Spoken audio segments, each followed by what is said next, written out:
We grew up with dinosaurs that dragged their tails like tired dogs, Brontosaurus lounging in imaginary swamps, and raptors as scaly movie monsters. But almost none of that holds up against the fossils. For decades, museums and books taught poses and behaviors that bones flatly reject. T-Rex's center of mass was over its hips, not its knees. Brontosaurus actually belongs back on dry land, both by its name and by its bones. And raptors, wore feathers. That means much of what we remember about our favorite dinosaurs is a charming lie, one that is about to get dissected, piece by fossilized piece. Ready to find out how deep the misinformation goes? Tyrannosaurus Rex spent decades as the world's most famous parking meter. Standing tall, tail dragging, ready to ticket your childhood for bad posture. But the fossils and a little physics have other plans. The real T-Rex balanced like a seesaw, not a lamppost. Look at the center of mass over the hips, as John Hutchinson's biomechanical models make clear.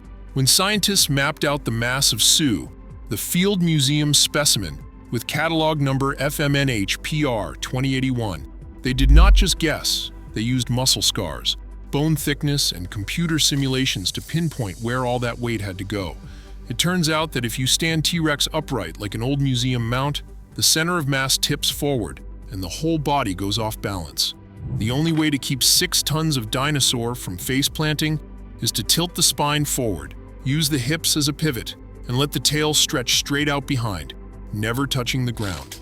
Walking or running with the tail on the ground would be like sprinting with a canoe strapped to your back. There is no trackway on Earth that shows a T-Rex tail groove.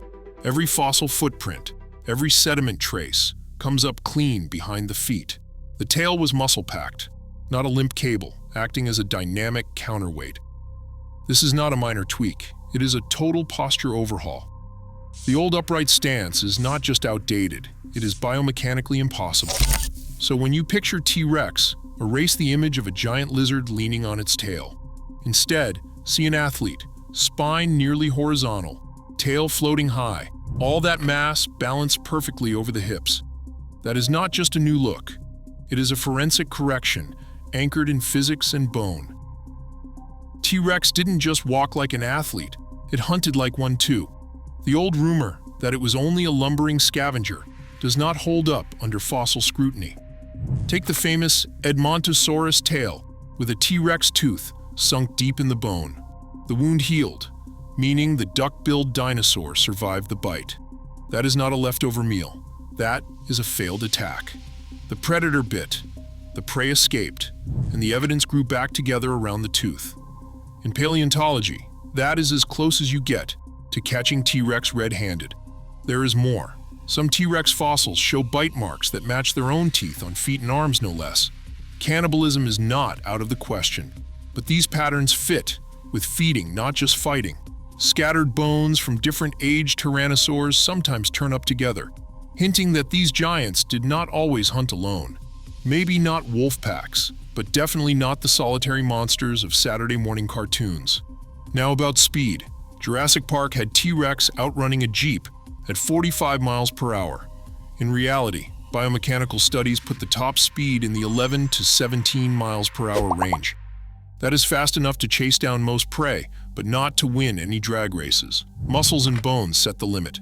6 tons of dinosaur just cannot sprint like a racehorse without snapping something vital.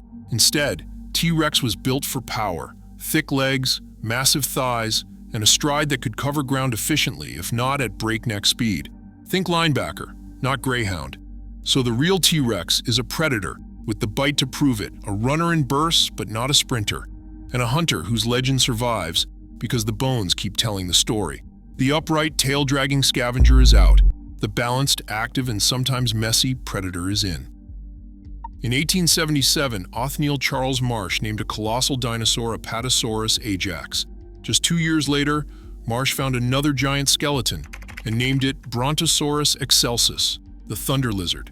For decades, both names thundered through textbooks, museum halls, and a million lunchboxes. But in 1903, Elmer Riggs took a closer look at the bones and decided they were 2 sides of the same sauropod coin. According to the rules of scientific naming, the first name wins, so Brontosaurus vanished from the official record. For generations, kids were told their favorite dinosaur was a case of mistaken identity, a junior synonym, not a real name at all. Yet Brontosaurus refused to go extinct. It hung on in pop culture, in toy bins and television specials, a phantom limb of the dinosaur world. In 2015, paleontologist Emmanuel Chop and his team did something extraordinary. They combed through hundreds of bones, measuring nearly 500 anatomical features across dozens of specimens.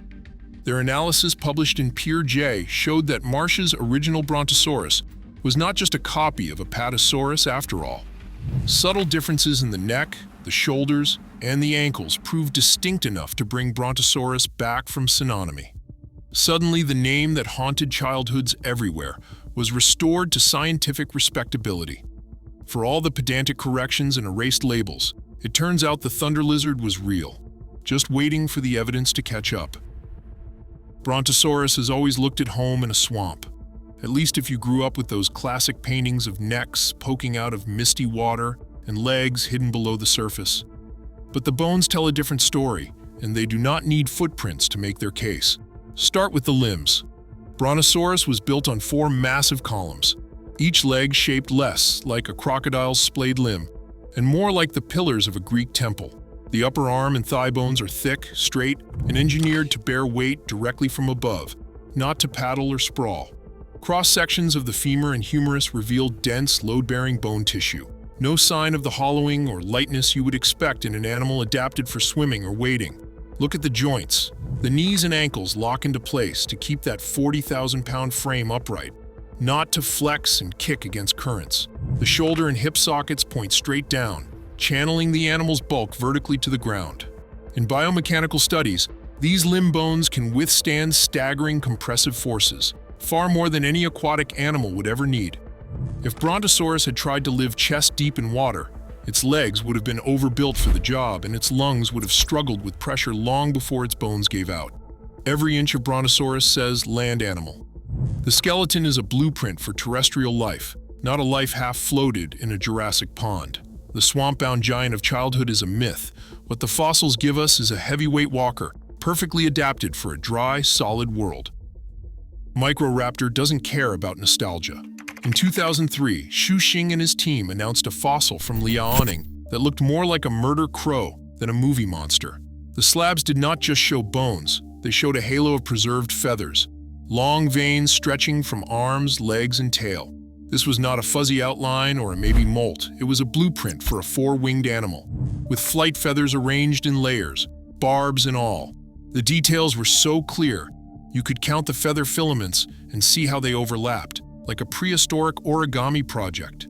Forensic paleontology does not get much more direct. The slabs are clear that it had wings, not scales.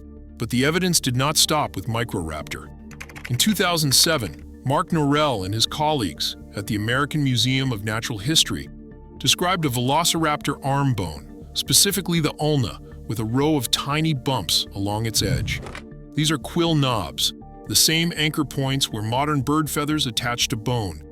Each knob is a physical stamp, feather here, feather here, feather here. No artist guesswork, no wishful thinking. If you have quill knobs, you had wing feathers. This was not some bird-like dinosaur offshoot. This was Velociraptor, the poster child for scaly, slinking raptors in every childhood toy bin and VHS tape. Between the feathered Microraptor slabs and the Velociraptor quill knob ulna, the old image of the naked reptilian raptor is out of court. The fossils do not lie. Raptors were murder birds, armed, dangerous, and unmistakably feathered. Hollywood's raptors kept their scales long after the fossils started sprouting feathers. The reasons weren't about ignoring science. They were about budgets, deadlines, and what audiences expected to see when the lights went down. In the early 1990s, digital effects were still new and expensive.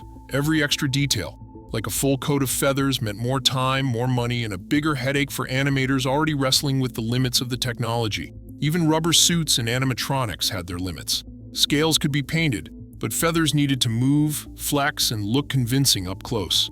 That kind of realism just wasn't in the cards for most productions. There's also the matter of menace. By the time Microraptor's four-wing fossils hit the journals in 2003 and Velociraptor's quill knobs were described in 2007, the image of the scaly, lizard-like raptor was already cemented in movie history. Studios had to bet that audiences wanted their predators to look like monsters, not oversized turkeys. Changing that formula risked breaking the spell, so the feathers stayed off, even as paleontologists quietly updated their mental models. So those iconic movie raptors were the product of special effects budgets and the inertia of audience nostalgia, not scientific stubbornness. The fossils told one story, but the films stuck to what sold tickets. Now, with computer-generated imagery, capable of rendering every barb and plume, the real murder bird is finally getting its close-up.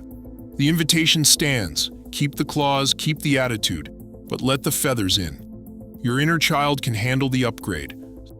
Stegosaurus plates have always looked like something out of a hardware store, flat, gray, and about as lively as roof tiles. But the inside story is a lot more interesting than the childhood coloring books ever let on. When paleontologists like Susanna Maidment took slices of these plates and peered at them under the microscope, they found a network of blood vessels running through the bone, dense as city streets on a map. In some places, there are 10 to 20 vascular canals packed into 1 square millimeter, with diameters big enough to carry serious blood flow. This is not the kind of architecture you see in armor or wall panels. It is the kind of plumbing you would expect in something alive, changing, and meant to be noticed. That much vascularization suggests the plates were not just for defense or shade, they were probably built for show. In modern animals, structures with this kind of blood supply can flush with color, heat up, or even pulse with life during moments of excitement or stress. Think of a lizard's frill or a rooster's comb, living billboards that broadcast messages to rivals and potential mates. The histology of Stegosaurus plates, with their primary osteons and remodeling patterns, matches what you see in display structures, not shields. Maidment's studies even found that the bone grew in ways that would have supported changes over the animal's life, like antlers in deer or crests in birds. No one has found direct evidence of pigment in Stegosaurus plates, but the blueprint is there for something much more dynamic than the flat mud-brown slabs of old museum mounts. The plates could have supported bright colors or patterns, and they may even have changed shade with the seasons or the animal's mood. So the next time you picture Stegosaurus, skip the gray wallpaper. Imagine a dinosaur carrying a living, blood-filled billboard on its back, an animal built to be seen as much as to survive. Pterosaurs have spent years flapping through kids' books like over-caffeinated bats, but the fossil record hands out a technical foul. Mike Habib's biomechanical models show that these ancient flyers did not leap into the air on 2 legs or flap from a standing start. Instead, they vaulted off all fours, forelimbs and hind limbs working together, like a bat crossed with a pole vaulter. The biggest pterosaurs, including Quetzalcoatlus, could launch their giraffe-sized bodies skyward in a single explosive motion. Trackways back this up. The prints show hand and foot impressions side by side, not just footprints. Forget the slow bat flap takeoff, think runway catapult. Sauropods, those long-necked giants, were once sentenced to a life half-drowned in swamps, supposedly too heavy to walk on land. But Martin Lockley's trackway studies leave that myth stuck in the mud. Sauropod footprints turn up on solid ground, sometimes in parallel lines stretching for miles. The tracks are deep, crisp, and packed with detail, no sign of sloshing or floating. The limbs that made those prints were built for land, not for wading. If you are picturing a Brontosaurus bog snorkeler, it is time to drain the swamp. These animals strolled. They did not swim away their lives. And then there is the question of color. For decades, dinosaurs were painted in drab greens and browns, as if the entire Mesozoic was a camouflage convention. But Jacob Vinther and his colleagues opened a new line of evidence: fossilized melanosomes. These microscopic pigment organelles, preserved in feathers and skin, let scientists reconstruct actual patterns and shades. Anchiornis, for example, sported a black and white body with a rusty red crest. Sinosauropteryx had a striped tail. Think prehistoric candy cane. Fossil chemistry proves some dinosaurs wore spots, stripes, or bold colors. The age of the gray wallpaper dinosaur is officially extinct. Welcome to Technicolor. So, 3 quick verdicts: pterosaurs vaulted, sauropods strolled, and dinosaurs could strut in technicolor. Childhood myths, meet your fossil MIC drop. Paleontology keeps rewriting the creatures we thought we knew, because every new fossil can upend decades of certainty in a single stroke. Today, millions still picture tail-dragging giants, even as museum halls quietly update their bones. The real story isn't about what we got wrong, but how much we're still learning. Science asks us to outgrow nostalgia, one discovery at a time. Which dinosaur would you bring back, just for old time's sake?